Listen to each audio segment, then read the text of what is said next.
Senhor esteja convosco. Ele está no meio de nós. Proclamação do Evangelho de Jesus Cristo segundo Mateus. Glória a vós, Senhor. Tendo nascido Jesus na cidade de Belém, na Judéia, no tempo do rei Herodes, eis que alguns magos do Oriente chegaram a Jerusalém, perguntando: onde está o rei dos judeus que acaba de nascer? Nós vimos a sua estrela no Oriente e viemos adorá-lo. Ao saber disso, o rei Herodes ficou perturbado, assim como toda a cidade de Jerusalém. Reunindo todos os sumos sacerdotes e os mestres da lei, perguntava-lhes onde o Messias deveria nascer. Eles responderam: em Belém, na Judéia, porque foi assim escrito pelo profeta: e tu, Belém, terra de Judá, de modo algum és a menor entre as principais cidades de Judá, porque de ti sairá um chefe que vai ser o pastor de Israel, o meu povo. Então Herodes chamou em segredo os magos e procurou saber deles cuidadosamente quando a estrela tinha aparecido. Depois os enviou a Belém, dizendo: ide e procurai obter informações exatas sobre o menino. E quando o encontrardes, avisai-me, para que também eu vá adorá-lo. Depois que ouviram o rei, eles partiram, e a estrela que tinham visto no Oriente ia adiante deles, até parar sobre o lugar onde estava o menino. Ao verem de novo a estrela, os magos sentiram uma alegria muito grande. Quando entraram na casa, viram o menino com Maria, sua mãe. Ajoelharam-se diante dele e o adoraram. Depois abriram seus cofres e lhe ofereceram presentes: ouro, incenso e mirra. Avisados em sonho para não voltarem a Herodes, retornaram para sua terra, seguindo outro caminho. Palavra da salvação. Glória a vós, Senhor.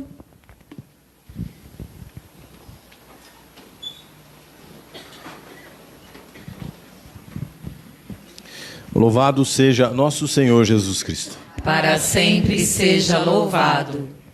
A igreja celebra o Natal não com um dia. A igreja celebra o Natal com um tempo, assim como a Páscoa também. As duas principais festas do ano. E são pelo menos 5 grandes festas que nós celebramos no Natal. Do 24 para o 25, dia de Natal. Depois nós celebramos a festa da Sagrada Família de Nazaré. Santa Maria, Mãe de Deus. Hoje, a Epifania e amanhã, excepcionalmente, o batismo do Senhor. E em cada uma dessas 5 festas do Natal, nós celebramos a manifestação de Deus na carne. Deus se fez homem. Deus veio habitar entre nós. Quando eu olho para o presépio, a primeira ideia, e ela precisa ficar muito clara, é que os primeiros destinatários da encarnação são os judeus. Deus preparou, inclusive, um povo para que desse povo nascesse o Salvador da humanidade. Então, os primeiros a serem alvo da notícia foram os judeus. Maria Santíssima era judia. São José, o pai adotivo, um judeu. Os primeiros que vieram adorar o Senhor. Inclusive, nem eram pessoas estudadas. Os pastores que vieram adorar ouviram a notícia pela voz dos anjos, ou seja, pelo próprio Deus. Mas eles sabiam do que se tratava. Porque eles conheciam a palavra, eles conheciam a Torá, eles conheciam a Bíblia deles. A Bíblia, o Antigo Testamento. Eles sabiam, conheciam. Então, quando o anjo chega e diz para Maria que ela vai ser a mãe do Salvador, ela sabe do que se trata. Quando São José, em sonho, é avisado: olha, pode recebê-la, ela é a mãe do Cristo. Ele sabe do que se trata. Quando os anjos dizem: paz na terra aos homens de boa vontade, nasceu o Salvador em Belém, os pastores todos, pobrezinhos, humildes, analfabetos a maioria, foram, porque sabiam do que se tratava. Agora eu olho de novo para o presépio e eu vejo 3 personagens que não têm nada a ver, aparentemente, com essa história. Os magos. Os 3 reis magos. E agora sou eu e você na cena do presépio. Compreendeu? Então, hoje, Deus está dizendo, não veio apenas para os judeus. Não vim apenas para salvar uma etnia, uma raça, um povo, uma genética. Não, eu vim para salvar a humanidade inteira. Então, ali no lugar de cada um dos reis, do mais branquinho, do mais moreninho, do mais alto, do mais gordo, cada um de nós se coloca. Ali estou eu, ali está você. Aos pagãos é dada a mesma salvação que eles, os judeus, nem sabiam, nem imaginavam. São Paulo diz na segunda leitura, mas que no coração de Deus já estava tudo certo, que a salvação seria para todos nós. Sou eu e você, um dos reis magos. Jesus veio para todos. Agora veja, se os primeiros, os judeus, tinham a Torá, o livro, a Bíblia, a palavra, como é que esses caras chegaram a Jesus? Eles não tinham Bíblia, eles não conheciam as profecias, eles não sabiam da palavra de Deus. Eles foram guiados pela lei natural, eles foram guiados pela natureza. Eles foram guiados pela inteligência, pela razão. Abra um parênteses aqui. Ainda hoje está acontecendo isso. Pessoas que não conhecem de Bíblia, que não conhecem a palavra, que não foram criados, educados em lares católicos, cristãos, estão se convertendo hoje, nesse momento, à fé católica através do estudo, através da inteligência. Essa coisa tosca que nós vemos hoje em dia, cientistas que se orgulham de dizerem que são ateus, isso é uma excrescência. Aprenda isso, aprenda e coloque isso na sua cabeça. Todos os grandes cientistas da história eram crentes. Todos os grandes cientistas, estudiosos da história da humanidade, eram pessoas que acreditavam em Deus. Porque, guiado pela luz natural, pela luz da razão, amigo, você olha para o universo e você sabe que esta situação de ordem cósmica é como um relógio, né? Alguém botou isso para funcionar de uma forma, de uma perfeição. Que dizer que isso é acaso? Que dizer que isso veio do nada? Que não enxergar o arquiteto, não enxergar o engenheiro, não enxergar o relojoeiro por trás dessa ordem cósmica, é maluquice. Isso é próprio do tempo atual. Dos homens que se deixaram bestializar, animalizar. Não tem nada a ver com ciência, não tem nada a ver com inteligência, não tem nada a ver com lógica, tem a ver com pecado. A inteligência se encrudeceu, a inteligência diminuiu, porque diante da natureza, a luz natural me guia e me leva até Deus. Foi o que fez a luz da estrela de Belém. Pela lei natural, pela ordem natural, pela natureza, eles foram sendo guiados até Jesus, até Deus. E agora então, eles estão diante do Senhor? Não. Porque no meio do caminho para Belém, no meio da estrada, indo em direção ao Salvador, indo ao caminho do encontro de Deus, eles pararam em Jerusalém. A cidade fez com que eles perdessem a luz da estrela. E isso vale para mim e para você nos dias de hoje. A cidade é a coisa feita pelo homem. É a artificialidade. É aquilo que nós construímos e que muitas vezes cega-nos. Nos impede de ver Deus. A cidade é um lugar onde algumas pessoas, para poder brilhar, elas precisam apagar a luz da outra pessoa. A pessoa, para progredir, ela precisa passar uma rasteira no outro.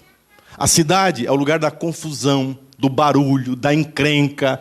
Eles acabaram de chegar e já estava circulando o boato, a fofocaiada, a conversa.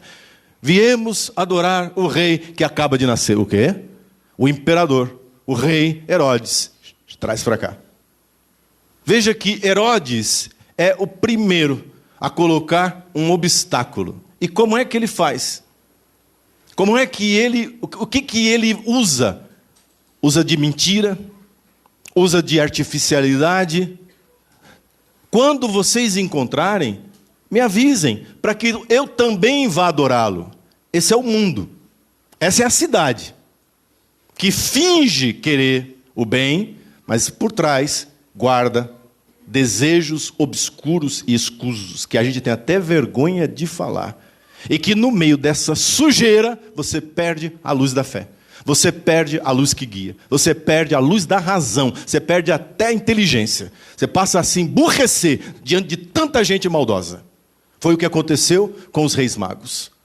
Veja que Herodes, ele não quer adorar a Jesus. Ele não quer adorar a Deus.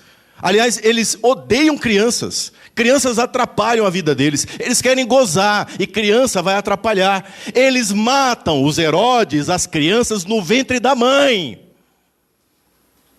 Se eles puderem, eles eliminam lá, no ventre. Eles são os abortistas. Eles odeiam, porque tiram a verdade de uma coisa chamada família. Herodes é aquele que não quer saber de família. Na cidade o que manda é o dinheiro, o que manda é o poder, o que manda é a ganância, o que manda é um passando a perna no outro, é cobra engolindo cobra. E no meio disso você perde o senso de Deus. Muitas pessoas estão perdendo hoje o senso de Deus, porque estão iludidos com a luz artificial e falsa da cidade. Mas eles não pararam ali. Quando os reis, os magos, começaram a perceber a mentira, a falsidade, o burburinho, a vida do Instagram, a vida do Facebook, a vida mentirosa, a vida artificial, sabe? A vida dos coquetéis, a vida dos banquetes. Você sabe do que eu estou falando, porque você vai, você frequenta, eu também. Aquilo é tudo mentira, e eu e você sabemos que é mentira. Eu e você sabemos que aquilo é uma grande ilusão, entendeu? É para passar por lá, tem que passar, não tem como não passar. Passa por Jerusalém, dá uma olhada e diz: eu não quero isso para a minha vida. Eu não vou parar nessa mentira. Eu não vou ficar dando ouvidos a Herodes. A minha vida precisa seguir adiante. E se você não tomar uma decisão de botar sua vida para frente, você vai viver eternamente enganado, iludido na mentira de Jerusalém. Pronto, falei. É sério o negócio. E eles disseram: não. Vamos cair fora. Muita conversinha, muita mentira, muito diz que diz, muito papo furado, muita conversa dos imperadores desse mundo, dos donos da sociedade. Não quero, não preciso disso. Interessante, eles estão com ouro, incenso e mirra. Não gasta uma moeda em Jerusalém. Não deixa nada nas mãos dos poderosos. Sabe por quê? Porque Deus se encontra na frugalidade. Deus se encontra na simplicidade. Deus se encontra fora dessa maluquice que virou a cidade. Ou você cai fora, sabendo que existe. Ninguém aqui é ET, vai viver no mundo como se estivesse alienado. Não, eu sei como é, eu sei como funciona. Já estive lá, às vezes preciso voltar, mas eu sei que ali não é o meu lugar. E os de cabeça branca aqui, inclusive os que pintaram o cabelo, os mais velhos, sabem do que eu estou falando. A não ser que seja um velho babaca. Mas se for uma pessoa de idade, que viveu de verdade a vida, sabe que o que eu estou dizendo é verdade. Que se você parar nessa mentiraiada, você não vai a lugar nenhum. Você perde sua família, você perde a razão de ser da sua carreira, da sua profissão. Você perde a razão e o senso de ser, de viver. Eles dizem: nós caímos fora e foram adiante. Saem da cidade, saem dessa mentira e a estrela volta a brilhar. É impressionante. E a fé volta a iluminar. Eu chego a ficar arrepiado. Porque é isso mesmo. Toda vez que você cai fora dessa mentira que eles querem pregar em nós, de novo a luz volta a iluminar o teu coração. Reacende a fé, uma alegria que o mundo não oferece, e eles seguem adiante. Aí eles chegam a uma casa. Eu gosto disso, porque mudou agora. Eles não estavam num estábulo, mas a Bíblia agora diz: e eles chegam a uma casa. Tem duas interpretações para isso. Ou passaram-se alguns dias e eles já conseguiram sair do estábulo e ir para uma casa, alugar uma casa. Veja como Deus é maravilhoso. Deus vai providenciando. Ou, que é ainda mais incrível, eles conseguiram transformar um estábulo em uma casa. Cara, como eu já vi isso na minha vida. Como eu já vi isso. Um barraco, um quarto e sala de um cortiço, e você entra ali e você está dentro de uma casa, de um lar. O pai ama a esposa ama os filhos, eles procuram batalhar juntos, quase não tem o que vestir, às vezes catam latinha, papelão para o almoço, não sabe se terá janta, se haverá janta, mas tem ali um lar.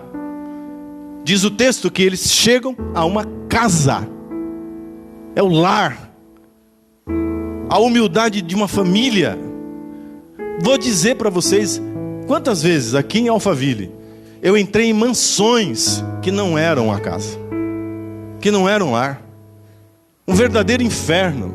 Marido que não fala com esposa, filho que não respeita pai, não respeita mãe, não se falam. É até bom que a casa seja muito grande, porque assim eles nem se veem. Se entrar por uma porta e o outro entrar pelo outro, não se vê. Passa um mês sem se encontrar, de tão grande que é. E não é um lar. Porque a luz do Natal nos fala de simplicidade, nos fala de amor, de humildade, de você deixar essa luz te guiar. E aí você encontra. Aí eles chegam, veja a cena, eles se ajoelham. Diz o texto, eles entram em adoração. Foi para isso que você vem aqui a cada domingo, para adorar o Senhor. Essa cena é a cena do culto. Belém, a palavra Belém significa casa do pão. Ali está o pão da vida, é Cristo, o alimento que eles procuravam, a vida que podia mudar e transformar a vida deles. E então, cara, presta atenção, se esse menino aqui é Deus, e é Deus, e para ver se entra na cabeça de alguns católicos que perderam completamente o senso. Alguns católicos se esqueceram da catequese básica. No novo missal, na nova tradução do missal, em toda a oração da coleta, a primeira oração que o padre faz, diz assim: por Jesus Cristo que é Deus. Vocês perceberam isso? Que é Deus. Jesus Cristo é Deus. Deus que veio até nós. Então não tem como não se ajoelhar, não adorar. Agora, veja, se é Deus, então a minha vida tem que mudar. Não há possibilidade. Cada um desses 3 reis magos era de uma cultura diferente, de uma etnia diferente, provavelmente cada um com sua religião, sim, porque cada povo da terra tem uma religião. Então ali tinha gente de 3 pelo menos religiões, talvez entre eles alguém que não tivesse uma religião propriamente, estivesse procurando ainda, mas agora, todos eles, diante de Deus, agora é Deus, que toda religião procura, não é isso que toda religião procura? Toda religião não procura Deus? Todo homem que tenha o mínimo de razão, olhando para o universo, não procura uma resposta? Pois muito bem, Deus veio te dar a resposta, não foi você que encontrou. Abaixe a sua bola, abaixe a sua crista. É por isso que Deus não consegue trabalhar na sua vida. Enquanto você não se ajoelhar, enquanto você não adorar, enquanto você não baixar a bola, Deus não tem o que fazer com você. Você não é apto, você não está apto para ser alvo do encontro com Cristo. Ele passa e você fica perdido em Jerusalém. É preciso adorar a Deus. É o que nós fazemos na missa. Nós adoramos. Nós dizemos: Senhor, Tu és meu Deus. Foi o Senhor que veio até mim. E aí eu ofereço tudo que eu tenho. Eu ofereço ouro, incenso e mirra. Escute, meu irmão, escute o que eu vou lhe dizer. Enquanto você não colocar tudo o que você tem, inclusive as coisas materiais, nos pés de Deus, aos pés do Senhor, a tua vida não progride. Você pode ser o cara mais milionário, a tua vida não progride. Você patina no mesmo lugar. Você não cresce como pessoa, você não cresce como ser humano, você não cresce espiritualmente. Agora, se você coloca tudo o que você tem, tudo o que você é, aos pés do Salvador, Aí a vida muda. O texto diz assim, termino. Avisados em sonho para não voltarem a Herodes, não volte. Não volte para aquela vida de antes. Não volte para aquela mentira. Não volte para os Herodes que estão aí fora. Retornaram para suas terras, seguindo por outro caminho. Agora eles voltam com Jesus. Eles voltam cristãos. Todas as nações da terra se curvam diante do Salvador por outro caminho. É outra história. A vida se transforma a cada domingo. A gente se perde aí fora. Não é verdade? Não tem como. É uma semana. Você já está meio, para que lado é mesmo? E aí você vem, você ouve a palavra, você recebe Jesus na comunhão, você está em Belém e a sua vida muda. Você volta cada semana pelo caminho do Senhor, por outro caminho, diferente desse que está aí fora. Que seja assim a sua vida, que a epifania, que a manifestação do Senhor seja todos os dias da sua história, hoje e para sempre. Amém. Amém. Louvado seja nosso Senhor Jesus Cristo. Para sempre seja louvado.